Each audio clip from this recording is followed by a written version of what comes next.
네, 안녕하세요. 올가제입니다. 오늘은 미국 주식은 지금 얼마나 과대평가되어 있을까? 이 주제로 한번 다뤄보도록 하겠습니다. 최근 몇 년 새 미국 주식의 인기가 절정을 달리고 있죠. 특히 코스피에 대한 비관적인 전망들이 이제 줄을 이으면서 이제는 국장하면 바보고 미국 주식이 답이라는 의견이 진리처럼 여겨지고 있습니다. 심지어 달러원 환율이 최근에 거의 1,500원 가까이 육박하면서 환율 측면에서 달러화 자산에 투자하는 것이 부담스럽기도 한데 그럼에도 불구하고 많은 투자자들이 미국 주식 이외에 대안은 없다고 생각하는 그런 분위기입니다. 이렇게 미국 주식에 대한 확신이 절정에 달하고 있는 상황에서 밸류에이션의 대가라고 할 수 있는 다모다란 교수님이 2025년 시장의 수익률을 정량적으로 분석한 글을 올려주셨는데요. 아시는 분은 다 아시겠지만 다모다란 교수님은 뉴욕대 경영대학원의 재무학 교수로 기업 재무와 가치평가의 대가 중의 대가로 꼽히고 있는 분이죠. 본격적인 분석에 앞서 다모다란 교수님은 근년간의 주가 성장이 어느 정도로 좋았던 것인지 가늠하시면서 시작합니다. 그래서 1928년부터 2024년까지 약 100년에 가까운 기간 동안 S&P 500이 연도별로 어떤 성과를 보였는지 추이를 살펴보는데요. 97년 중에서 71년은 수익이 났고 26년은 손실이 발생했으며 연평균 수익률은 11.79%, 중위 수익률은 14.82% 정도였다고 합니다. 2024년은 24.88%의 수익률이 났으니까 상당히 좋았던 편이죠. 다만 순위로는 살짝 평범한 편인데 97년 중에서 27번째 해라고 합니다. 괜찮은 추억에 드는 해지만 역사적으로 보면 아주 두드러지는 해는 아니었다고 할 수 있죠. 하지만 여기서 2023년도 불장이었다는 것을 감안해야 하는데요. 2023년과 2024년을 묶어서 누적 2년 수익률을 따져보면 57.42%인데 이것은 2년 수익률로 보면 미국 역사에서 탑 10에 드는 성적이라고 합니다. 또한 2024년에 3개월물은 4.97%로 주가가 20% 가까이 아웃퍼폼을 했고 10년물은 하락하면서 마이너스 1.64%를 기록했으니까 비교할 것도 없죠. 그래서 2024년은 2023년에 이어서 굉장한 주식의 호황이었고 채권과 비교하면 더더욱 그랬다고 정리할 수 있습니다. 이제 많은 투자자분들이 궁금해할 부분이라면 결국 현재 미국 주식시장이 과대평가된 것이냐 아니냐일 것입니다. 이와 관련된 주장들은 여러 가지가 있지만 주로 PER을 기준으로 논의되는 경우가 많은데요. 이제 원문 작성 시점을 기준으로 S&P 500의 PER은 24.16인데 이건 확실히 역사적 평균에 비해서 현격히 높습니다. 1970년대 이후 10년 단위로 평균을 내보면 역사적으로 PER이 20을 전후로 등락을 했으니까 현재는 상당히 높은 편이죠. 여기서 다모다란 교수님은 추가적으로 PER의 변형들로 보면 어땠는지도 살펴봅니다. PER의 변형으로 Normalized PER과 실러 PER이 있는데 먼저 Normalized PER은 말 그대로 이익을 표준화시켜서 계산한 PER 값입니다. 아시다시피 PER은 분자인 시총을 분모인 순이익으로 나눈 값인데 여기서 분모에 해당하는 순이익이 단기적으로 널뛰면서 변동성을 보일 경우에 그 결과로 나온 PER의 신뢰도가 높다고 할 수 없겠죠. 그래서 분모인 순이익을 대략 10년 정도를 기준으로 장기 평균을 계산해서 처리한 다음에 분자인 시총을 나눠주는 것입니다. 이렇게 하면 어느 정도 변동성이나 노이즈를 제거를 해서 평가할 수 있습니다. 실러 PER은 순이익을 평균화시켜 준다는 점에서 큰 틀에서는 Normalized PER과 유사합니다. 다만 인플레이션까지 반영한다는 점에서 차이가 있는데요. 예를 들어서 지난 10년을 가지고 순이익을 평균한다고 할 때 지난 10년간 물가가 얼마나 올랐는지까지 반영해서 순이익을 조정한 다음에 시총을 나눠주는 것이라고 이해하시면 되겠습니다. 그래서 이 두 가지를 놓고 보면 Normalized PER은 90년대 이후 20에서 30 사이였고 현재는 35입니다. 그리고 실러 PE의 경우 90년대 이후로 25에서 28 사이를 왔다 갔다 하는데 현재는 30.55가 나오죠. 이렇게 보면 어떤 식으로 평가해도 주가가 어느 정도는 고평가된 것이 아니냐고 판단할 수 있습니다. 하지만 다모다란 교수님은 이런 판단이 가진 맹점을 지적하시는데요. 이렇게 PRU의 지표들만 보면 지금만 과대평가된 게 아니고 지난 10년 내내 과대평가로 나오는데 그렇게 치면 10년 내내 주식에 투자하면 안 되었다는 이상한 결론이 나온다는 것입니다. 만약 그렇게 행동했다면 시장 평균에 굉장히 뒤처지는 비극적인 결과가 나오겠죠. 그래서 이렇게 PR 기반으로 보면 고평가고 근데 그렇게 해서는 지난 10년을 설명할 수 없고 이런 딜레마를 어떻게 하면 좋을까요? 다운다른 교수님은 이 다음 스텝으로 PR의 역수인 earnings yield를 활용해서 밸류에이션을 검토를 해보는데요. 예를 들어 지금 S&P의 PR이 대강 25쯤 된다고 치면 earnings yield는 100을 25로 나눈 4%가 됩니다. 그러니까 쉽게 말해서 S&P 500 기업에 투자하면 투자 원금 대비 매년 4% 이익을 주고 원금을 상환할 때까지 25년이 걸린다고 이해할 수도 있겠죠. 이렇게 보면 S&P에 투자하는 것이 그리 매력이 높지 않아 보일 수 있습니다. 하지만 여기서 다모다란 교수님은 이 earnings yield를 액면 그대로 볼 것이 아니라 국채 수익률과 비교해 봐야 한다고 지적합니다. 미국채 수익률은 일반적으로 무위험 수익률로 여겨지기 때문에 주식을 비롯한 위험 자산의 대안으로 기능하기 때문에 이 미국채 수익률 대비 earnings yield가 얼마나 매력적이었는지를 보면 된다는 것이죠. 그런데 아시다시피 2022년 상반기 정도까지만 해도 국채 수익률은 장기간 동안 상당히 낮게 유지되었는데요. 그래서 여기서 이 초록색의 earnings yield는 2012년 이후 계속 떨어져서 이제 2020년에는 4%에도 미달한 수준까지 내려왔지만 그 기간 동안 이 파란색의 10년물 국채 수익률은 높아야 2%대에서 낮으면 0%대까지 떨어지면서 매우 낮은 레벨을 유지했고, 그에 따라 이 채권 대비 이 주가의 매력도가 상당히 이 격차가 유지될 수 있었다는 것입니다. 그래서 이렇게 보면은 이 2022년까지는 최소한 이 주식의 가치가 높은 PR에도 불구하고 정당화될 수 있었다고 말할 수 있죠. 하지만 이 설명도 2022년 이후 이 시장에서 그렇게 효력이 있지 않다는 점에서 난점이 있는데요. 요 2022년 이후 10년물은 급등해서 4%대 중반에 도달한 반면 이 earnings yield는 4% 초반 수준이 되면서 급기야 2024년에는 음수가 되어버립니다. 이것을 다소 러프하게 말하면 주식에 투자하느니 그냥 국채를 사는 게 더 수익률이 좋은 상황이다, 이렇게 말할 수 있죠. 얼마 전에 단테님 유튜브에서도 다룬 스탠리 드러켄 밀러 역시 비슷한 이야기를 하는데, 현재 주가의 밸류에이션이 채권 수익률 대비 과도하다고 지적한 바 있습니다.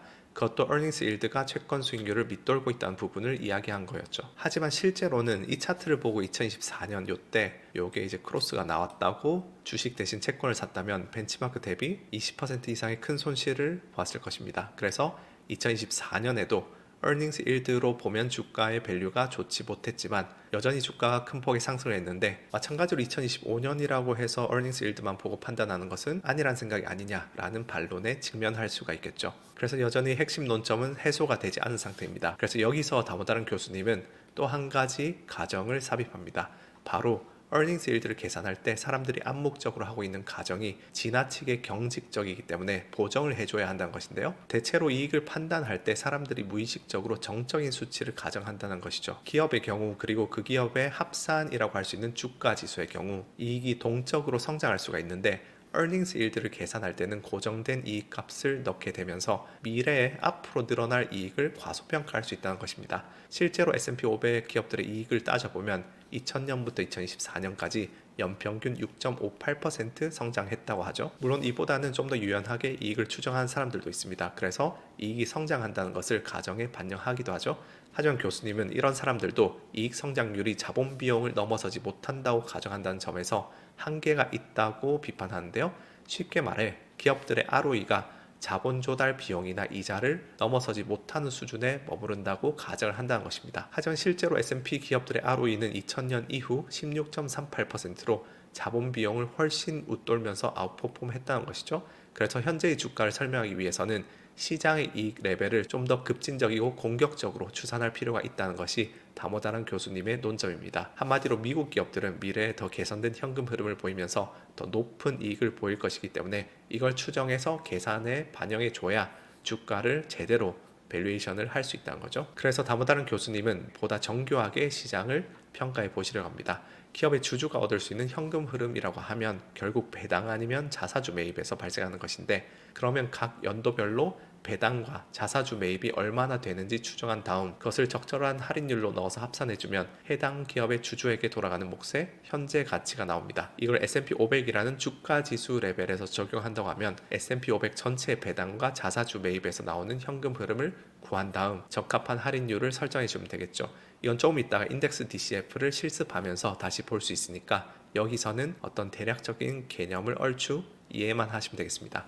이 같은 계산을 통해서 다모다란 교수님은 2025년 1월 1일을 기준으로 S&P 500의 내재 기대 수익률을 8.91%로 추산합니다. 그 다음 여기서 이제 무위험 이자율을 빼주면 주식의 리스크 프리미엄이 나오겠죠. 이 1월 1일을 기준으로 10년물의 수익률이 4.58%니까 이를 차감해서 나오는 주식의 위험 프리미엄은 4.33%로 잡은 것입니다. 이렇게 나온 4.33%라는 주가의 리스크 프리미엄은 높은 것일까요? 지금 이 그림이 주가의 리스크 프리미엄의 역사적 추이를 정리한 것인데, 역사적 평균은 4.25%고 최근 20년은 5.15%, 최근 10년은 5.19%였습니다. 이렇게 보면 주가의 리스크 프리미엄은 그렇게 높진 않고 역사적 평균에 근접하는 비교적 합리적인 수준이라고 할 수 있죠. 이 수치를 기준 삼아서 다모다란 교수님은 위험 프리미엄이 다시 4.5% 수준으로 올라갈 것이라고 가정한 다음 요 무위험 수익률인 4.58%에 더해서 주식의 할인율을 9.08%로 가정을 했습니다. 그리고 나서 현재 애널리스트들이 발표한 2025년과 2026년의 기대이익을 토대로 2029년 및 2030년 이후의 이익을 구하고 이것을 다시 배당률과 자사주 매입률을 고려해서 실제로 주주에게 떨어지는 미래 현금 흐름을 계산을 하죠. 그런 다음에 이 미래 현금 흐름 값들을 이 할인율인 9.08%를 활용해서 하나하나 현재 가치로 이렇게 환산을 해주는데요. 그렇게 미래 현금 흐름을 현재 가치로 다 환산해서 다 더한 값이 이제 5,261.8로 현재 S&P 주가의 내재 가치 추정치입니다. 그리고 요거는 지금 기준 시점의 S&P 500 지수인 5,881.63에 비해서 약 12% 정도 낮게 측정이 됩니다. 그래서 대략적으로 12% 정도 고평가됐다. 그렇게 추정을 하죠. 다른 교수님이 여기에 추가적으로 두 가지 예상 가능한 위험을 변수로서 지목합니다. 만약에 인플레이션이 올라간다면 금리도 같이 상승할 것이고 그 경우 국채 수익률, 즉 무위험 수익률은 상승하고 동시에 주가의 할인율도 같이 올라가기 때문에 주식의 매력은 한층 더 낮아질 수가 있습니다. 다른 가능성으로 시장의 위기가 찾아올 경우에는 자연스럽게 시장이 주식에 더 높은 위험 수익률을 요구하게 되기 때문에 현재의 주가지수 레벨에서 더 하락하게 될 위험이 있다는 것이죠. 아울러 무역 마찰 같은 변수도 있어서 이익 자체가 떨어질 가능성도 지목했는데요. 이것까지 가정에 집어넣고 평가를 할 때 현재 주가가 과대평가되었을 확률은 80%, 과소평가되었을 확률은 20%라고 정량화를 하죠. 이 계산에도 몇 가지 가정이 들어가는데 위험 수익률은 아까 4.58%를 잡은 것에서 표준 편차 0.46%를 적용한 거고 주가의 리스크 프리미엄은 4.5%를 잡은 것을 기준으로 최소 3.75에서 최대 5.25%로 움직인다고 가정한 것이고 또 수익이 하락할 경우의 시나리오를 반영하기 위해서 이 표준 편차를 3%로 또 설정한 식으로 처리를 하였습니다. 그렇게 해서 이런 가정으로 10만 번의 시뮬레이션을 돌렸을 때 상위 20%쯤 되는 시나리오에서 현재 주가와 비슷하게 나온다는 것이 요지입니다. 물론 이런 가정들은 부정적인 가정들을 투입했을 때의 결과니까 반대로 긍정적인 가정도 가능하겠죠. 예를 들어서 기업들의 수익이 예상보다 높아진다든지 금리가 생각보다 안정된다든지 하는 시나리오도 가정해서 추정해 볼 수 있습니다.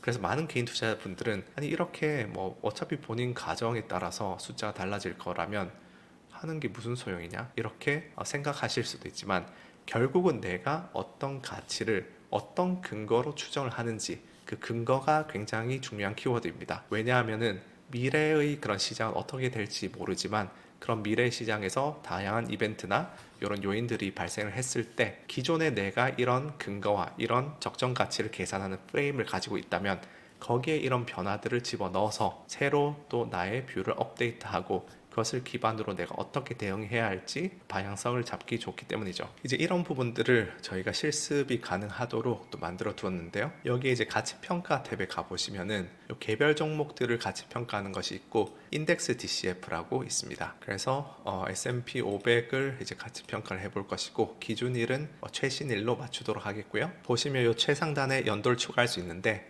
최대한 이제 추가를 해서 2029년까지 설정을 하겠습니다. 다음으로 이제 전년 대비 성장률도 입력할 수 있는데 벨리에는 기본적으로 애널리스트 컨센서스 전망치가 다 입력이 되어 있습니다. 근데 여기에 이제 다른 교수님의 가정값을 똑같이 또 입력을 하면 되겠죠. 그래서 이런 부분들은 교수님 입력과 동일하게 하고 그리고 주식 위험 프리미엄 같은 경우에는 저희가 이제 과거 값이라든지 내재 가치를 계산한다든지 여러 가지 또 기능들이 있습니다.